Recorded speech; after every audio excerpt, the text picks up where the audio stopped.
Reconvene the Parker Town Council for, if you can believe it, March 1st, 2021 at 7:03. All council members are present. If you all rise and stand with me for the Pledge of Allegiance.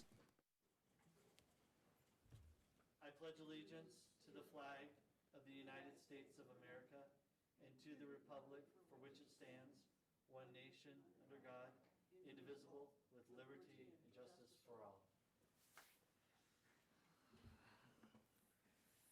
Thank you. And I think, Danette, first up, we have the Parker Chamber of Commerce for their updates, and I see Kara Massa online. Good evening. Thank you, Mr. Mayor and Council. It's a nice evening. Thanks for having me. A couple quick things going on with the chamber. The number one that we have going on this Friday is going to be the mayor's address. So we thank you for doing that.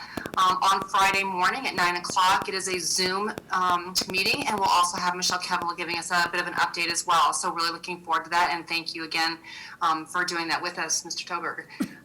The next thing we have going on is we do have a lot of new business coming to Parker, which I think is great. You've probably seen this as well. We have some new members, a different range of businesses. So we're really looking forward to some growth now that we're getting out of this whole COVID arena and getting some businesses to open up. So really looking forward to some of these new exciting businesses.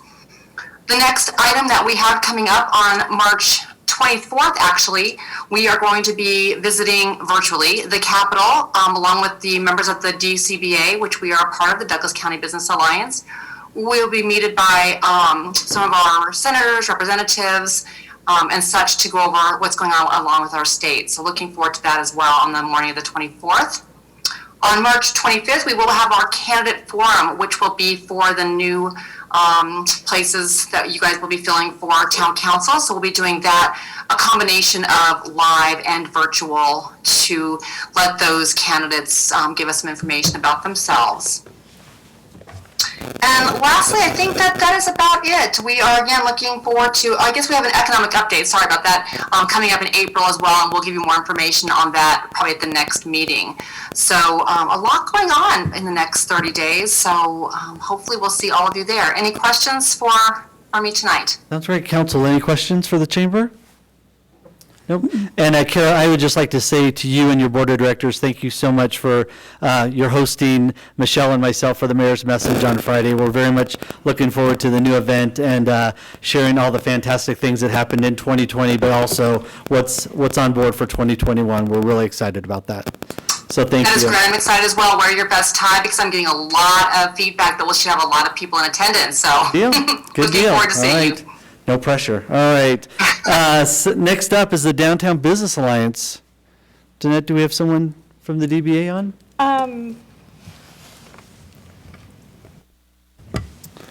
Is it Ashley? Yes, I'm here for the DBA. Oh, great. Thanks, Ashley. Go ahead. Of course. Thank you, Mayor, council members, and of course, town staff for having DBA present tonight. As Danette said, I'm Ashley. I am the secretary of the DBA board as well as the chairperson for the projects committee. We appreciate Councilman Hendricks for providing an update at our February members meeting. Our next meeting is March 10th at 9 a.m. with attendance options in person and via Zoom. We are looking forward to Michelle and Bo Martinez presenting at this meeting. We have also recently approved budgets for our committees that include one-time purchase of AV equipment to help us simulcast our live meetings on Zoom. From a marketing standpoint, we are about to unveil a refreshed downtownparker.com website. We've also recently completed a new video showcasing Downtown Parker that will be on this refreshed website. Look for both to roll out soon. We've also been periodically highlighting one of our member businesses on Facebook and Instagram as part of our Business Spotlight initiative. Please follow Downtown Parker on Facebook and Instagram if you haven't already. We continue to progress towards having entertainment decks and planters strategically placed throughout downtown by this summer. And lastly, we are excited to be holding a candidates forum on April 6th at 6 p.m. to showcase the candidates for the upcoming special election. More information to follow as it becomes available. Once again, thank you for your time this evening, and I'm happy to answer any questions you may have. Great. Any questions for Ashley on the DBA? None? Thank you, ma'am. Thank you. Appreciate it. All right. Next up is public comment. Just to remind everyone, the public comments for items that are not on the agenda are addressed in the manner provided by the Town Administrator's Emergency Order number 8-2020. We did, for the record, receive one public comment, which will be included in the minutes for the March 2021 meeting. Next up, items, reports, and comments from mayor and council. Let's start to my right, Cheryl. I gotta keep changing it up. Oh, I don't have any. Okay. Nothing to report except our lovely retreat last Friday was fun. Thank you. Fantastic. John. Thank you, Mr. Mayor. This past week, I had an E470 Finance Committee. I spent some time prepping with the Finance Director, Jason Myers. Also chaired the meeting. The meeting consisted of the KPMG 2020 Audit Plan presentation. That was where KPMG came before the committee and talked about how they were going to implement the audit and when they were going to report back to us. In addition, the 2021 debt transaction briefing. The authority is going through a debt transaction primarily due to LIBOR being not utilized in the financial.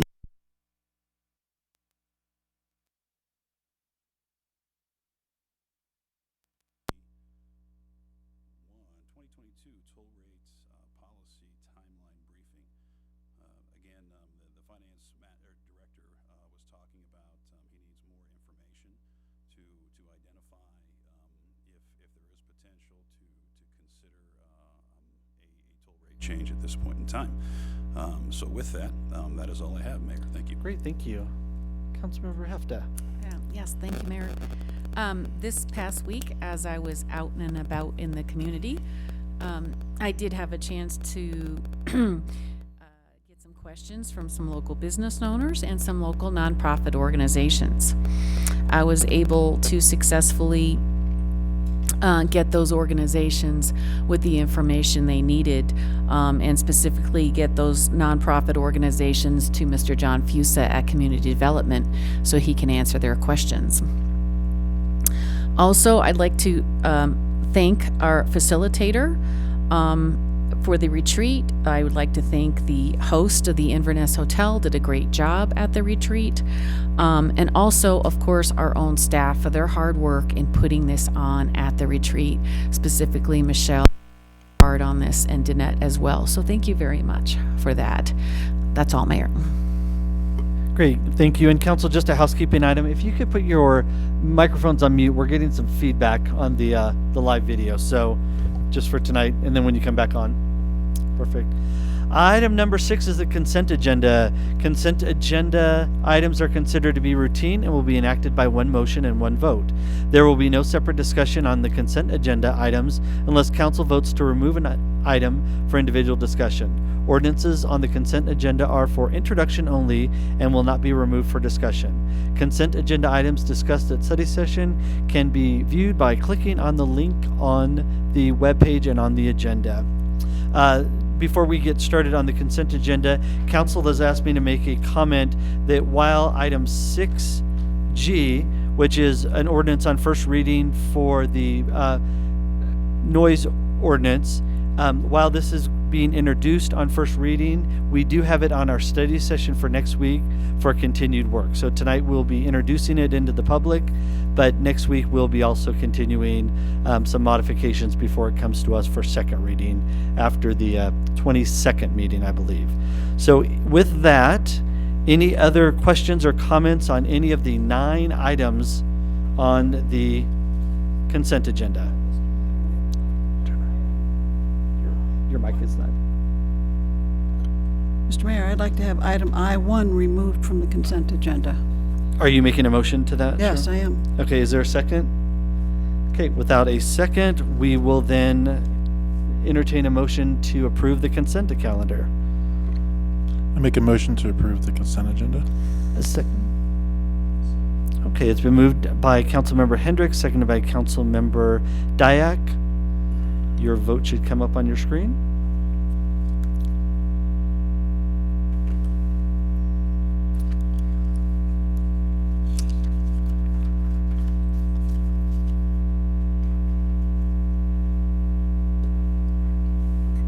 And the consent agenda passes unanimously. Item number 7 is resolutions. We have 3 resolutions for tonight. First up is item number 7A, resolution number 21-004, a resolution for town council appointment of mayor pro tem and acting mayor of the town of Parker. And I believe, Jim, do you want to introduce the resolution? Sure. The resolution for tonight concerns the appointment of the mayor pro tem and the acting mayor. This is a requirement under the town charter as well as the Parker Municipal Code. At the retreat this past Friday, council had a discussion, and at least the consensus at that time was to appoint John Diak as the mayor pro tem and Cheryl Pogue as the acting mayor. Any questions, Mayor or Council? Okay, any questions from the council? With that, we will, Danette, if we have anyone that wants to make a public comment on this item, they need to hit *6 or simply raise their hand on the Zoom. We don't have any on the phone, so if you're on Zoom, just raise your hand. Yes, thanks. And nobody has raised their hand. Okay, with that, we will close any public comment at 7:13, and I will entertain any other comments or a motion.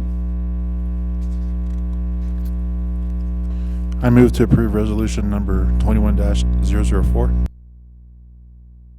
Mayor, I don't know if it's too late, but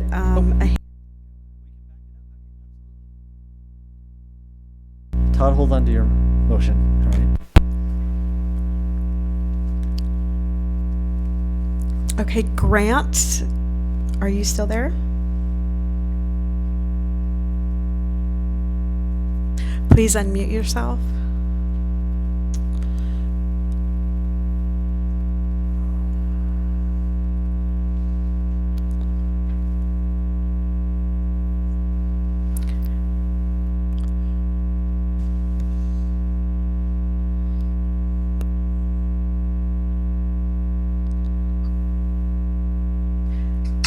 Grant, go ahead.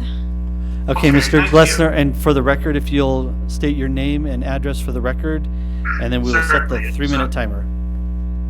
My name is Grant Glessner. I live at 23233 Songbird Hills Way in Parker, 80138. Great. Go ahead, I sir. just wanted to speak a little bit about your upcoming changes to the noise ordinances. And we've lived here 15 years Mr. now. Glessner? So Yes. that's not the topic we're talking about. We're talking about the appointment of the mayor pro tem. Okay. And so any of those items on the noise ordinance can be addressed through the town administrator's public comment.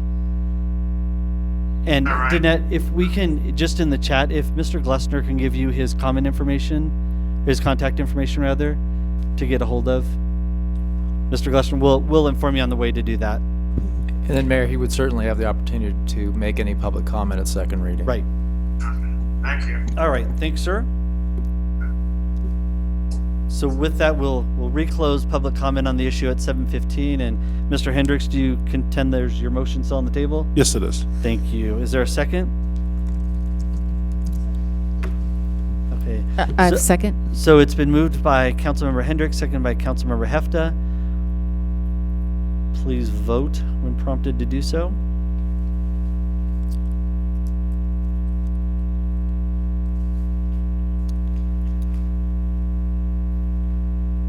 And the resolution passes unanimously. Item number 7B, resolution number 21-012, a resolution accepting the conveyance of real property from Parker Water and Sanitation District for the Lemon Gulch Trail. Mr. Trapp, I think you're leading us through this tonight? Yes, I am. All right. Thank you, Mr. Mayor and members of council. The item before you tonight, pretty straightforward. It's the acceptance of a recreation trail easement from Parker Water and Sanitation District. They are the property owners. If you look on the map that's up there and the map that's in your packet, you can see the green area is the proposed Lemon Gulch Trail that flows, I should say the future trail will be within Parker Water and Sanitation District property. So they have signed the draft trail easement, and that's in your packet. What we're looking at tonight is accepting and moving forward with this project, accepting that trail easement from Parker Water and Sanitation District. The trail is approximately a half-mile long. It includes, again, if you look in your packet and up above, that green area is the conceptual trail alignment.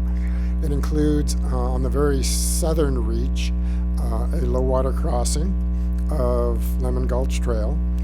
And then on the northern reach, the trail will basically go under Stroh Ranch Road.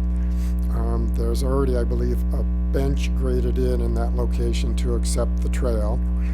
And then the trail will connect with existing trails or the just east of Stroh Ranch Soccer Park, and it will cross on another existing low water crossing to connect to the Cherry Creek Trail. So on us, this trail, when it is installed, and we have the low water crossing constructed, it will allow future residents in the Meadowlark subdivision and even the trails at Crowfoot to get access, fairly easy access, to the Cherry Creek Trail through this final connection, if you will. The reason the trail can't go directly across east to west is the floodplain is extremely wide in that area, and obviously there's significant Preble's meadowmouse habitat. So it would be an expensive proposition. So we looked at some alternatives here, and Parker Water, because this project is already fairly impacted by a lot of various easements, they were accepting of having the trail pass through the property and granting us a recreation trail easement. As far as timing of this trail at this point, we are in the design phase for the low water crossing. We're looking at probably a 60% design phase, hopefully later this year.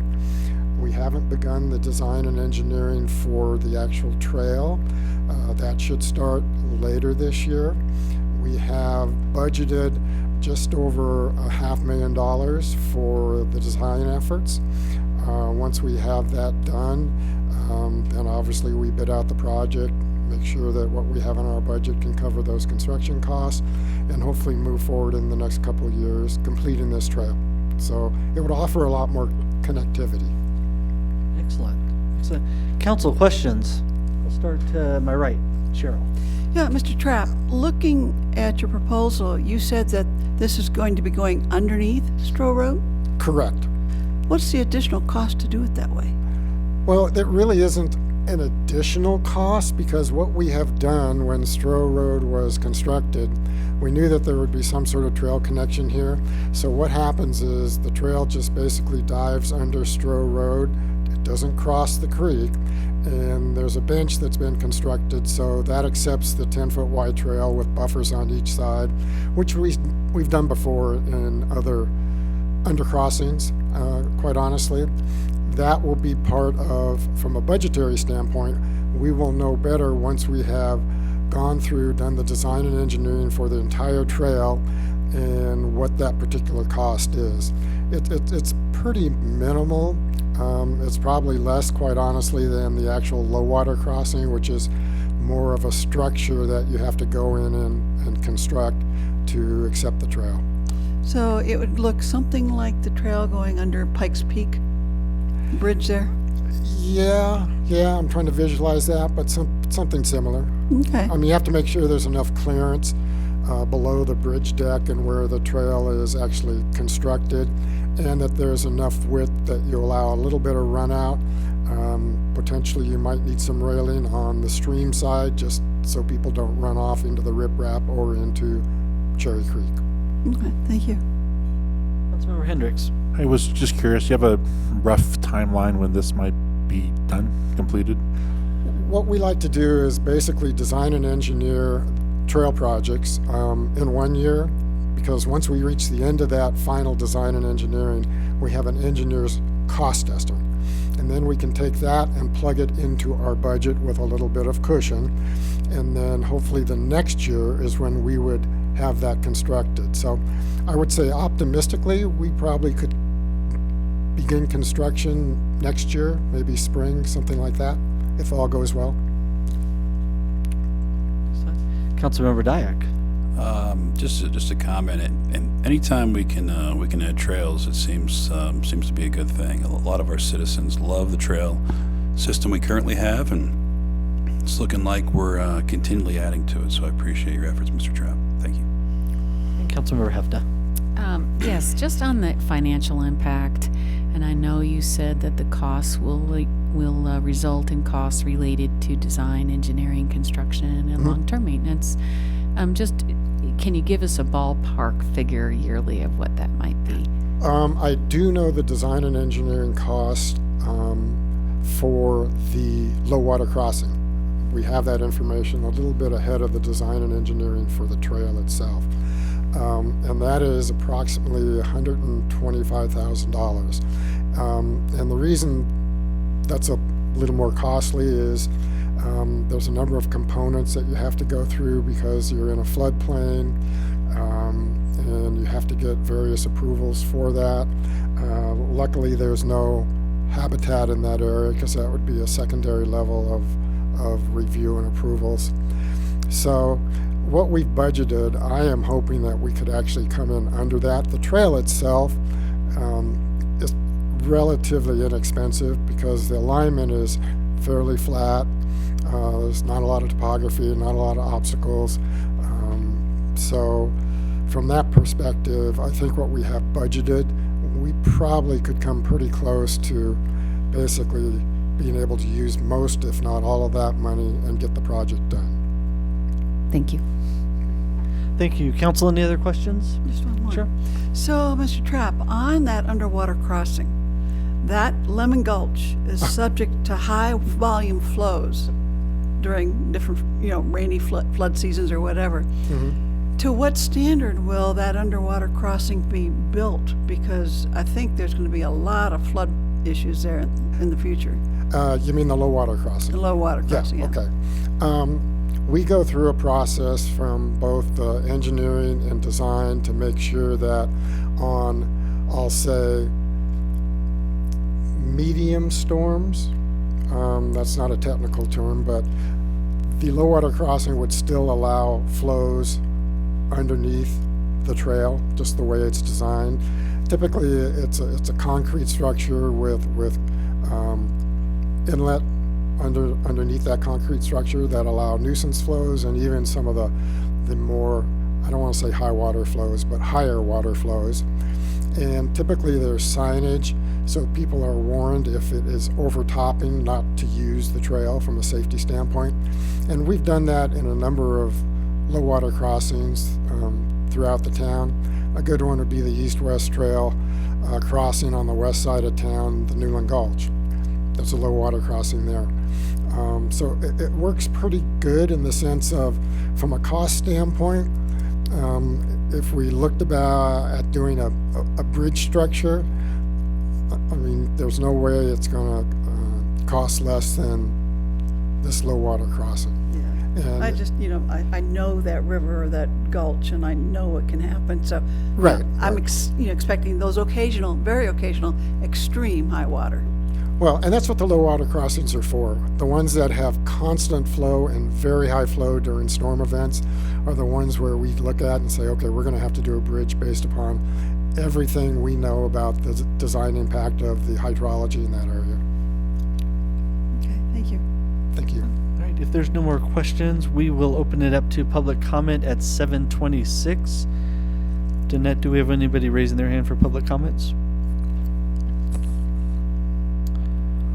There are no public comments, Mayor. Thank you. We'll close public comment at 7:26. And council, any further comments or questions? If not, I will entertain a motion on resolution number 21-012. I move to approve resolution number 21-012. I'll second. Okay, it's been moved by Councilmember Diak, second by Councilmember Pogue. Please vote when you are prompted.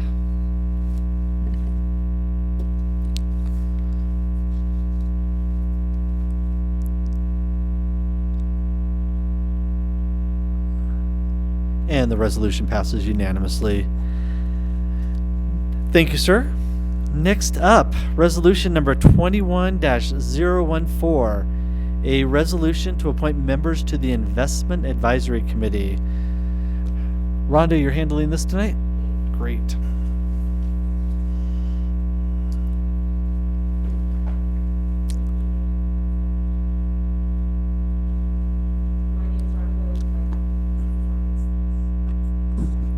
There we go. There you go. Good evening, Mayor and Council. My name is Rhonda Willie, Controller for the Town of Parker. The Town of Parker investment policy was adopted by the town on July 7th, 2015 through resolution. Pursuant to the investment policy, the town maintains an investment advisory committee consisting of the mayor or a council member appointed by the mayor and ratified by town council, the town finance director, the town administrator, and 2 financial professionals. On December 31st, 2019, the term of Robert Agan ended. He continued to serve the committee through 2020. In February of 2021, Mayor Jeff Tober, Councilmember John Diak, and the finance director, Mary Lou Brown, interviewed Robert Agan and recommended to officially reappoint him to the committee. Robert's term would run up to and including December 31st, 2023. On December 31st of 2020, the term of the council member expired, and the mayor is recommended to reappoint John Diak to the term of the committee expiring December 31st, 2021. This resolution would formally reappoint Mr. Agan and Mr. Diak to the committee. That's all I have. Council members, any questions, comments?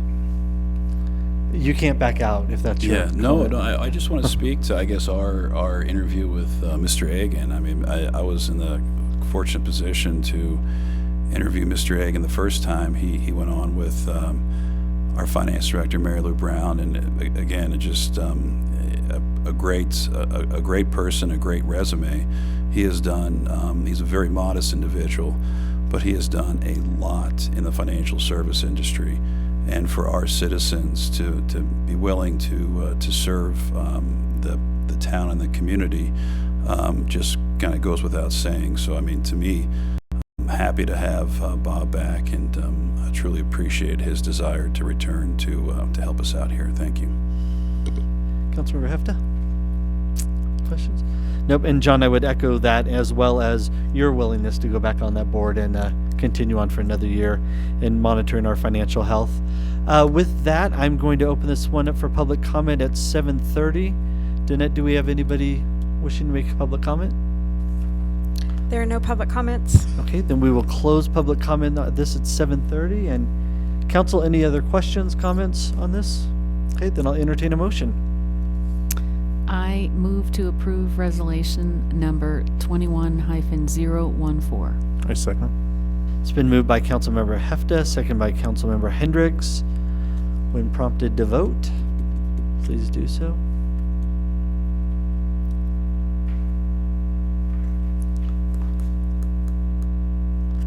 And the resolution passes unanimously. With no other business before the Parker Town Council, I will entertain a motion to adjourn the March 1st. Could I suggest a motion to go back into executive session? You can suggest that. I was trying to avoid it, so And then we'll adjourn after the executive session. Great. So then I will entertain a motion to go back into executive session to finish the previous business. I move we go to executive session. Okay, Todd? I second. And Laura? And this will be Chris, you want to do a roll call on this? Okay, Councilmember Hendricks? Sure. Councilmember Pogue? Yes. Councilmember Diak? And Councilmember Hefta? Yes. All right, we will adjourn the Parker Town Council and reconvene the executive session. We can't adjourn until at the end. Sorry, Yeah, we will that's a good idea. return to executive session. This is tricky. All right, thank you all.